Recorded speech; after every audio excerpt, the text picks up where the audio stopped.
अस्सलाम वालेकुम dear aspires, I hope you all is doing well. So Sindh job portal की जानिब से जो है एक प्रेस रिलीज़ जारी हुई है आज की तारीख में 15 नवंबर 2025। That is about clarification regarding job eligibility rules and certificate requirements on Sindh job portal. जिसमें फ़र्स्ट रूल हम देखते हैं वो ये है कि job rules are defined by respective government departments not by SJP।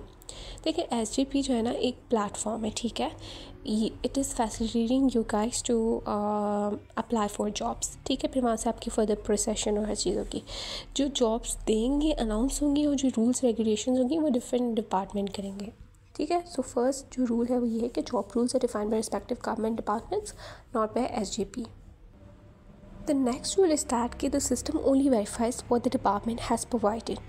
If a department specifies that a candidate must possess a particular certificate, for example, an MS Office certificate, typing certificate, technical diploma, or skill verification, the SJP automatically checks whether the applicant has uploaded the required document. This verification ensures fairness, transparency, and equal opportunity for all applicants. Rule number 2 है जो system को provide किया जाएगा department की तरफ से वो ही system आगे प्रोसीड करेगा। फॉर इंस्टेंस अगर किसी पोस्ट के लिए ये बताया जा रहा है कि भाई MS ऑफिस की सर्टिफिकेशन और स्किल जो है वो नेसेसरी इस कंपलसरी फॉर इट, तो जो है ना SJP उसको वेरीफाई करेगा कि either the candidate has applied for it, like उसने उस पोजीशन के लिए स्पेसिफिक जो है वो MS ऑफिस स्किल का जो है वो सर्टिफिकेट और डिप्लोमा अपलोड किया है कि नहीं। तो ये है कि rules and regulations are provided by system. The third rule is that if a required certificate is missing, the system restricts the application. This restriction is not a system error but a compliance mechanism. The SJP is designed to ensure that only eligible candidates as defined by the department rules can apply for the position.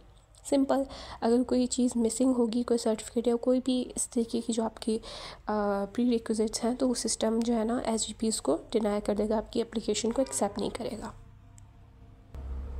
The last rule is that SJP puts no additional requirements of its own. मतलब वो अपनी तरफ से कुछ भी add नहीं करेगा, ना ही वो कुछ रिमूव करेगा, या मतलब बायसनेस नहीं होगी इस सिस्टम में। जो मेरिटोक्रेसी है जो मेंटेन की गई है अब तक वही मेंटेन की जाएगी। The platform does not add any extra conditions or barriers for applicants. All requirements originate from the concerned department's official job description. तो कुछ अरसे से और कुछ टाइम से जब से जो है ये जॉब्स अनाउंस की जा रही हैं थ्रू SJP, तो कुछ जो है ना वो कंट्रोवर्सीज़ वो इमर्ज हो रही हैं, तो उसको हैंडल करने को, इसको आंसर करने के लिए जो है ना सिंध जॉब पोर्टल ने ये प्रेस रिलीज़ की जिसमें अपने रूल्स एंड रेगुलेशंस को क्लियरली वर्ड्स में डिफ़ाइन किया गया है कि SJP is just a platform जो कि आपको हेल्प करेगा to get a job, to secure a job. ये कोई भी अपनी तरफ से जो है वो डिपार्टमेंट के हट के कोई भी आपको जो है वो एडिशनल कोई बायसनेस नहीं करेगा। जो डिपार्टमेंट से रूल्स एंड रेगुलेशंस बताई जाएंगी, स्पेसिफिक क्वालिफिकेशन एक्सपर्टीज़ डिमांड की जाएगी जॉब के लिए, वही वो उसको आगे प्रोसीड करेगा। So I think you have got the information about the rules and regulation of SJP. So guys, I wish you best of luck for the entire process. Thank you.